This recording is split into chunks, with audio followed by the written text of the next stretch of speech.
basıp yarlarıma üstümeli. Биектау кызы Әдилә интервью бергәндә дә җырлый. Йолдызлык фестиваль турында уйламаган минутым да юклый. Ул Казан музыка көллиятендә белем ала.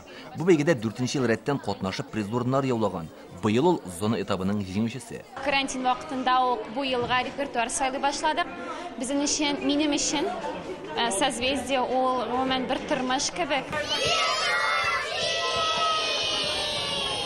Фестивальнең Шәпшә авылындагы зона этабында 7 номинациядә ярыштылар. Көзге алдында басам да үзем турында сөйләйм.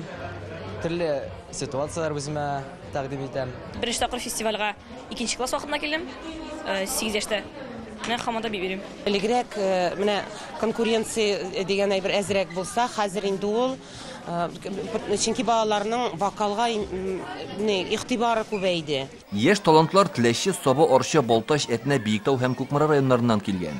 1400 катнашучы 3 көн буена ярышты. Bu festivaldə bütün millətlər də qatnaşa. Onların үзләренең талантларын, сәләтләрен күрсәтергә ул үзе бер шара, мөмкинлек дип әйтәсем килә минем.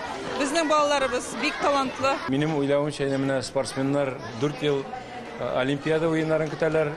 Безнең менә яшь артистларыбыз шушы йолдызлыкны көтәләр инде. Шуңа күрә бу бик кирәк, моңа бик каты тартылды. Менә безнең райондагына да бик күп коллективлар йышты. Күргәнебезчә, йолдызлык фестивале сәхнәгә генә сыя алмый. Менә бу якта да шыгрым тулы халык. Кемдер җырларны кабатлый, кемдер киемнәрне рәтли, дулкынларны җиңәргә тырыша. Инде менә бу якта зур стартка әзерләнгән сыман катнашучылар сәхнәгә чыгарга әзерләнә. Кыскасы, яшь талантлар менә шулай барлыкка килә. Созвездие йолдызлык фестиваленең 21 еллык тарихы бар. Ул Татарстан президенты һәм ЮНЕСКОның Россиядәге комиссиясе ярдәм белән оештырыла. Апрель азагында гран-при ияләре билгеле булачак. Биектау районыннан Илдар Сафиуллин, Игорь Романов, Яңа Гасыр каналы. Көтелмәгән кунак көттереп кенә интернет челтәрләренә дә килеп җитте. Хәзер бу фильмның барлык серияларын ТНВ.ру сайтында карап була.